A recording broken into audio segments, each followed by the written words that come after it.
You're listening to Kerry Lutz's Financial Survival Network, where you get valuable information you just can't find anywhere else. To thrive in today's trying times, you need the Financial Survival Network, now more than ever. Go to financialsurvivalnetwork.com and get your free newsletter and gift. Financial Survival Network, now more than ever. Welcome. You are listening, watching the Financial Survival Network. I'm Kerry Lutz. It's 11/18/21. We're really pleased. We got our good friend Doug Casey with us. Doug and I, we've been talking for more than 10 years now, Doug. The Greater Depression, it looks like with every day that passes, we're getting closer and closer. Shortages, prices, inflation, if you listen to John Williams, shadowstats.com is running at 14% a year, could be higher. What the heck is going on here, Doug? I think that Williams' numbers are much, much more accurate than those of the U.S. government. I trust figures coming out of the U.S. government about as much, well, a little bit more than I trust figures coming out of the Argentine government, because I'm speaking to you right now from Uruguay, right next to Argentina. So you can't believe these government figures. I mean, it's ludicrous for them to say that the dollar is depreciating only at 6%. It's much more like the 14% that Williams says. And it's going to get much, much worse, because not only have these people been creating trillions of new currency units, and of course that's responsible for the stock market boom and the bond market bubble, but they're creating much more now with Biden's new $1 trillion plan, which has just passed. So we're turning into a third world country, actually. So you haven't seen anything yet. So you think, is it possible we can have hyperinflation? Well, it's been said there's a lot of ruin in a country, but it just depends on how many currency units they print. Remember when Bernanke said, we can dump money from helicopters. And everybody thought that was just some humor on his part. But it turns out it's not. It'd be better, in fact, if they dumped it from helicopters, because then the average guy would have a reasonable chance of picking up his share of $100 bills. But the way they're doing this is all that money that they're printing up basically goes to New York and Washington, D.C., dispensed to politically favored classes. So, we could have hyperinflation. The entire economy could collapse. In fact, what really concerns me is not just a cyclical recession. It actually is the Greater Depression that we're looking at. In fact, it could be much worse than that. We're actually looking at Western civilization itself collapsing right before our very eyes. All the riots, all of the tearing down of old statues, all the people that you hear on MSNBC saying that not only white people, but the culture that Europe bequested on the world ought to be washed away. No, this is very, very serious, very serious. This is the most serious thing since World War II, quite frankly. So the collapse of Western civilization and all that goes with it, all the progress of over 1,000 years since the Dark Ages, since the Middle Ages, the Renaissance, kind of the height of Western civilization that propelled us forward for 600 years, all that down the drain, Doug? Could it happen? Well, look, let's say you live in a big city like New York. There's no guarantee that trucks will come into the city with food. There's no guarantee that fuel will come into the city to heat your home and to fire up the engine in your car. We're only a couple of days away from that. In an advanced industrial society, supply chains are complex and somewhat tenuous. And what these people are doing is everything that they're doing is not only the wrong thing, but the exact opposite of the right thing. And you got to bear in mind that the people in Washington now are not just some more goofy Democrats with goofy ideas. These people are actually the reincarnation of the Jacobins from France in 1789. They're actually a reincarnation of the Bolsheviks from Russia in 1917.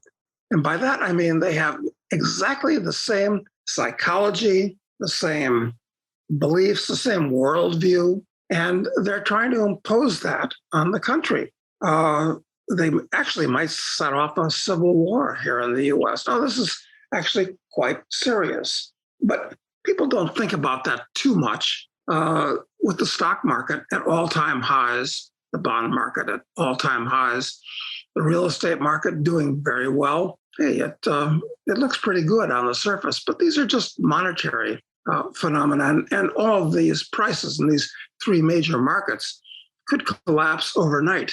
Yeah. So what are you supposed to do? Technology could change, and what are you supposed to do? Well, first thing you do is insulate yourself from the stupidity going on as much as possible. That means try to become as wealthy as you can. That'll give you running room. That'll give you more freedom to do things, to insulate yourself from the stupidity going on. That's one thing you do. Second thing you do, and of course that's easier said than done. Second thing you do is your biggest risk today is actually political, not so much financial. Your financial risks are huge, but your political risks are even greater. So you want to try to insulate yourself from that. If you're living in the United States, I'd live in a so-called red state, not in a blue state. If you're in a financial position to do so, I would get a crib outside the United States because things can change rapidly. I think the world itself is very much like it was back in 1938 or early 1939. So wasn't at war. You could still move, but you'd be wise to see which way the wind was blowing. Yeah. So when you say we're like in the 30s before the outbreak of World War II, you think we're going to have World War III, or are all these countries just going to implode kind of on their own? Well, that's certainly possible that they'll implode on their own, because it's not just the United States, it's not just Europe, but China and Japan have huge amounts of debt. And the problem with debt, several problems, but briefly, some people owe it to some other people. And if the people that owe it can't give it to the second group, you've got real problems. Point number one. Point number two, when you have debt, it means that you're living above your means. Just like when you have savings, it means that you're living below your means and growing in wealth.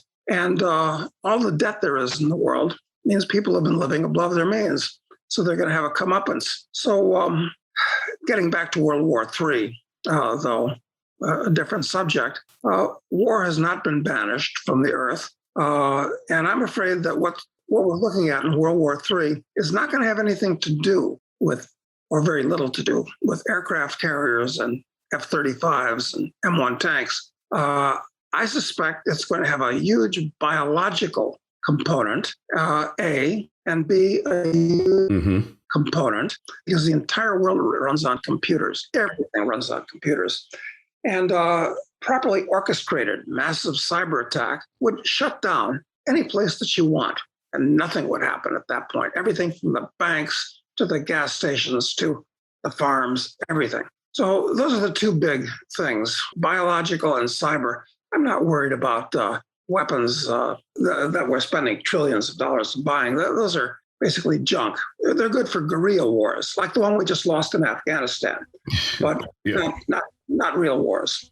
Yeah, well, Facebook was out for a day a month or two ago, and I think they lost $3 billion or $6 billion, an incredible amount of money that you just look and say, wow, multiply that on a global scale. Basically, the world economy, if there's no internet shuts down, the world's like, it's over. I wonder, you mentioned that, Kerry, that's an interesting point, because things are getting a little bit better cyclically, but my understanding is that about 80% of international air traffic is no longer flying. For instance, there are absolutely no planes flying in and out of Australia, New Zealand, Singapore, Hong Kong. Traffic between the US and Europe, much, much lower. So international air travel is down about 80%. That's a very, very serious thing. But I wonder if the powers that be, the people that run Washington and Toronto or Ottawa, I should say, and a number of other countries, if they aren't afraid of the hoi polloi out there communicating with each other and maybe the best way to keep the peasants quiet is to issue internet licenses to people so that anybody can't just get on and set up a blog and so forth. Maybe the internet will be shut down. I wouldn't put anything past these people at this point. Really? Well, that's an interesting theory here that you'll need It's to. It's not a prediction, but it's a possibility, part of overall cancel culture. Because as we know, there have been many, many people that have had YouTube channels and such that have been deplatformed, Right, and that could get bigger. Yeah. Exactly. And if you say the wrong thing to the wrong person, you can lose your job just for having politically incorrect speech, or even thoughts for that matter. And it's not just out of Washington, but governmental entities all across the U.S., state, local, countywide, citywide. I mean, these people, that's what this thing about the school boards is all about. I mean, who's in charge here? The whole world is tipping towards collectivism and statism. And all we need now is for the economy to collapse, which I think it will, along with the stock market and the bond market and the real estate market, which is built on floats on a debt. And the natives are going to get very restless. And then what? Yeah, well, interesting. And, this whole concept of the social credit score, we have it already here in the United States. It's just not prevalent. And they're nervous about it because it's tied into your credit score. And under existing law, they really can't do it. But if you want to go get an insurance policy, they access a database of every claim you've ever made, everything policy you've ever had, and they decide whether they want to write the policy based on the data that's present in that database. So you've really kind of got social credit, but it's not government sanctioned social credit yet. Don't just survive, thrive. The Financial Survival Network. Arcana Corporation is on the verge of bringing the world's highest grade silver mine into production. The Revenue Virginius mine in Colorado has proven improbable silver reserves grading nearly 37 ounces per ton silver, with an all-in sustaining production cost of only US $8 per ounce of silver. The mine is fully permitted with infrastructure already in place, and the company has announced they plan to commence production in 2020. Achieving successful production usually results in a significant upward share price re-rating on the Lassonde curve. Arcana trades under the ticker AUN in Toronto and AUNFF in New York. To learn more, go to arcana.com. That's AURCANA.com. This is the Financial Survival Network, the information you need to thrive now more than ever. There's no question that it's moving in that direction, and it's full-blown in China, but a next major step towards that, I think, is going to be the digitalization of the US dollar. There's an active effort to take currency out of day-to-day use. For instance, in Sweden, there are almost nobody uses currency to buy or sell things. In China, it's increasingly that way. When you buy or sell something, even trivial things, a hamburger, you whip out your smartphone and debit your account for however many currency units it might be.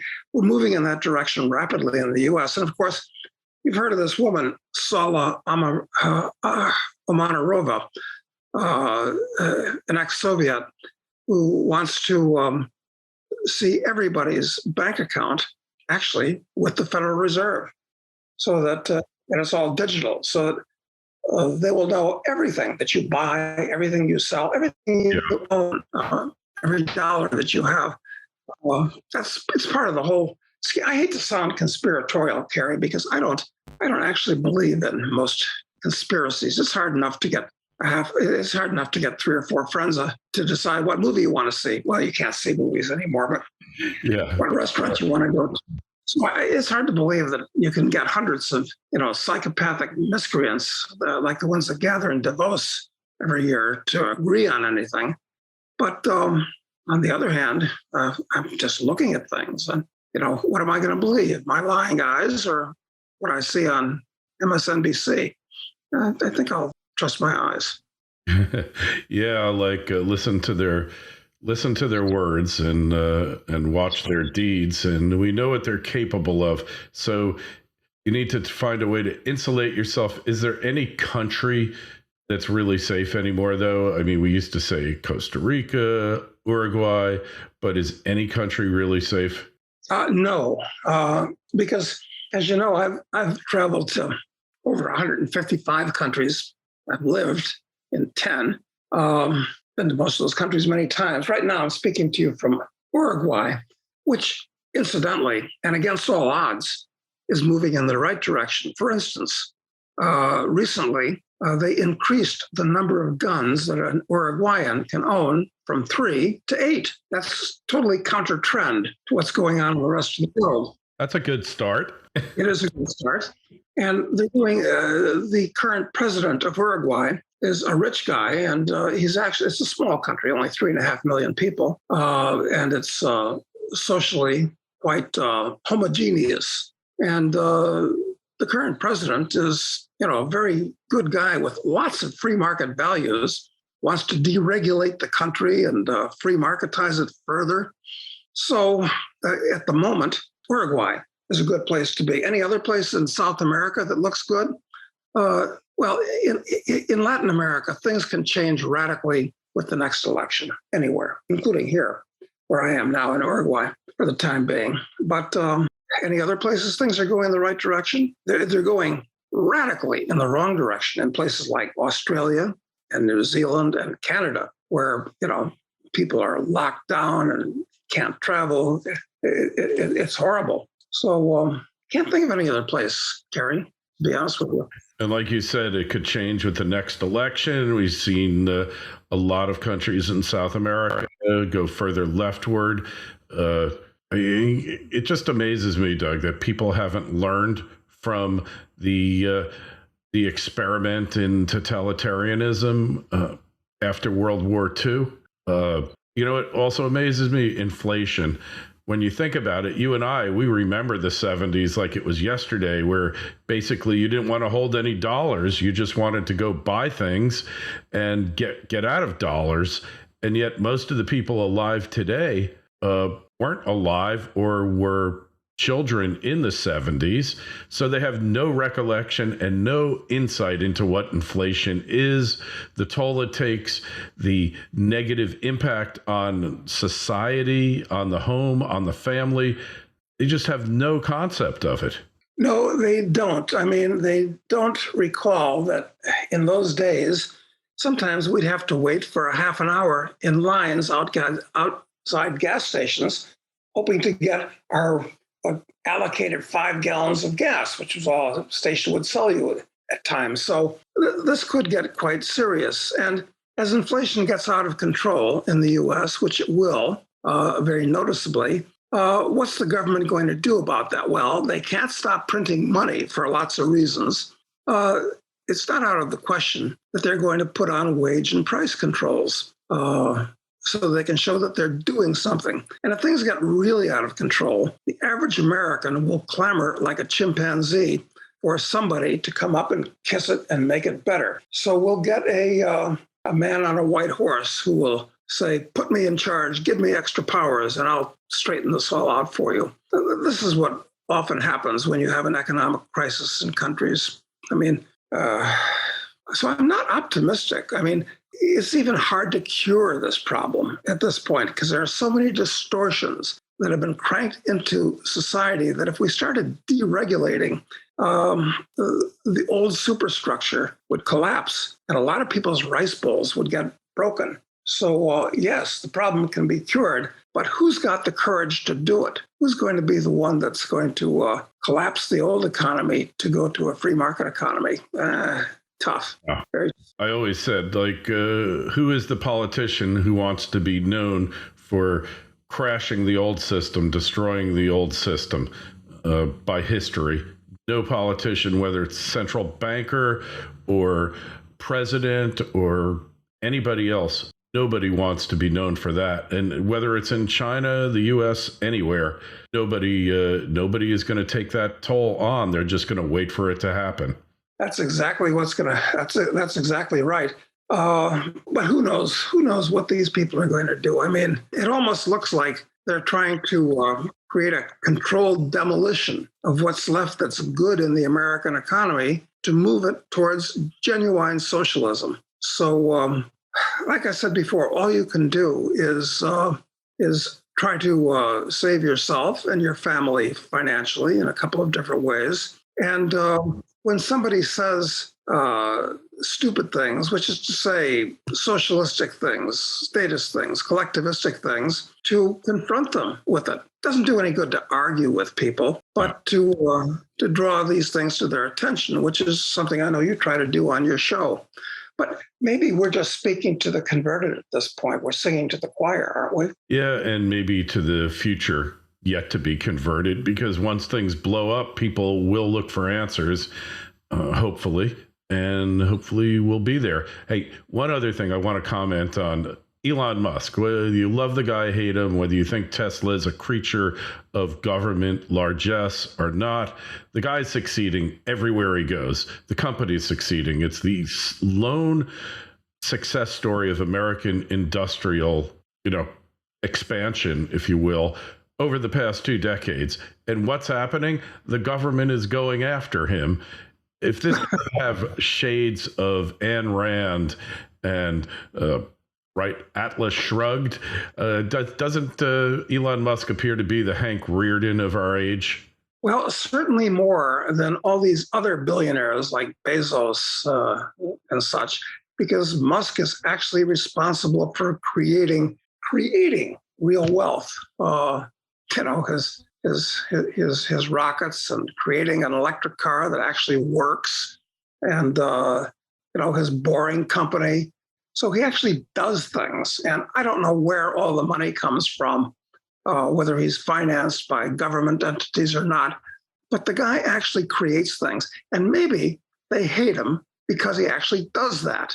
Yeah. He actually creates real wealth. So it's a paradox, but for all the faults and possible foibles that may underlie Musk, I'm a supporter of him because he creates real wealth. Yeah.